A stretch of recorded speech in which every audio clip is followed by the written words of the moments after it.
भयानक गर्म रेतीला रण प्रदेश और उसमें दर्द से तड़पता एक पंछी। तेज गर्मी के कारण इस पंछी के पर जल चुके थे। ना वह उड़ पा रहा था, ना अपने लिए शिकार कर पा रहा था। दर्द में कुछ भी बड़बड़ा रहा था, चाह रहा था कि जल्द से जल्द अवस्था से मुक्ति मिल जाए। उसी दौरान आसमान में ऊंचाई पर उसने देखा कि गरुड़ कहीं पर तेजी से उड़कर जा रहा था। उसे पता था कि जरूर भगवान विष्णु का वाहन है और वह उसके सवालों का जवाब पाने में मदद कर सकते हैं।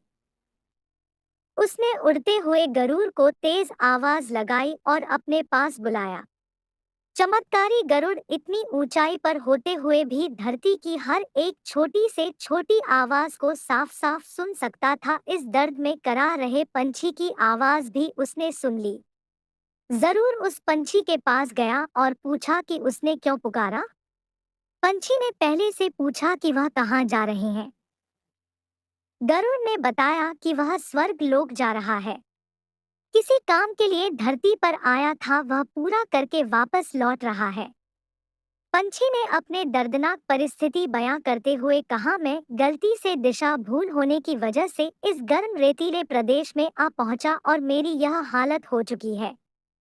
अगर दया करके आप स्वर्ग लोक से यह पता कर पाए कि मेरी हालत कैसे सुधरेगी तो बहुत मेहरबानी होगी।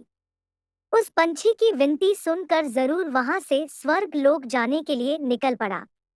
जरूर स्वर्ग लोक जैसे कि पहुंचा तो स्वर्गलोक के दरवाजे पर उसने देवदूतों को खड़ा पाया।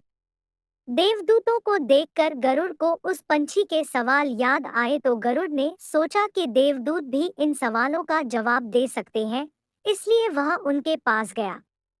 ऐसी और वीडियो देखने के लिए हमारे चैनल को सब्सक्राइब करें और बेल आइकन दबाना ना भूलें। गरुड़ ने देवदूत को हाथ जोड़कर उस घायल पंछी के बारे में बताया और पूछा कि उसकी मुक्ति कब हो पाएगी। देवदूत ने गरुड़ से कहा, यह उसके पिछले जन्म के बुरे कर्मों की सजा है। वह बड़ा ही क्रूर व्यक्ति था और उसने कई पाप किए थे और उन्हीं पापों की सजा वह इस जन्म में पा रहा है और यह सजा तकरीबन 7 साल लंबी है। देवदूत की बात सुनकर गरुड़ को उस पंछी पर और ज्यादा दया आने लगी। क्योंकि गरुड़ ने उसकी हालत देखी थी तो गरुड़ ने देवदूत से कहा कि भगवान कोई तो रास्ता होगा कि उसको थोड़ी राहत मिल सके। गरुड़ के विनती करने पर देवदूत ने उसे कहा कि हाँ, एक मंत्र है जिसको बार बार दोहराने से उसकी हालत में सुधार हो जाएगा।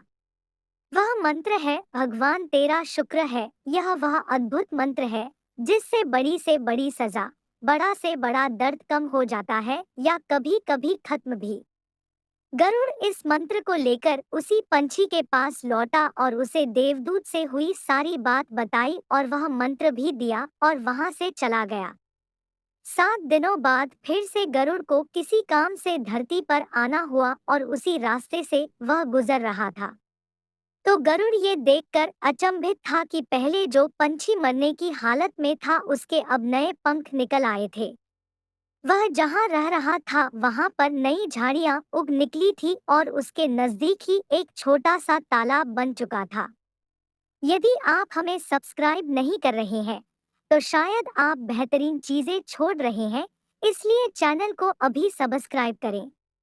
अपना काम खत्म करके गरुड़ जब देवलोक वापस लौटा तो उसे वही देवदूत मिले।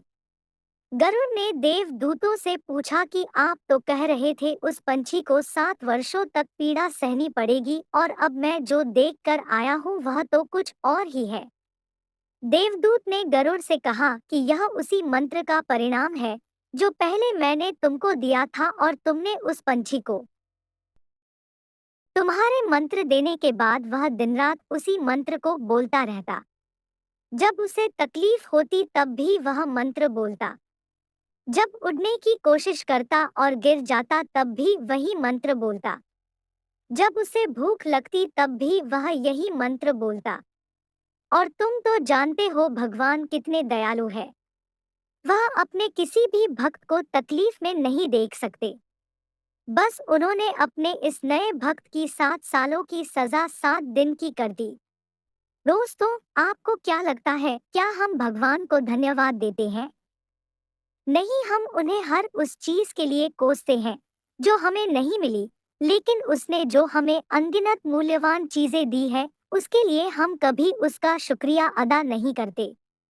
जीवन में पॉजिटिव रहना सीखो। अगर तुम्हें सिर दर्द हो रहा है, तो भगवान का शुक्रिया करो कि कम से कम तुम्हें बुखार नहीं आया।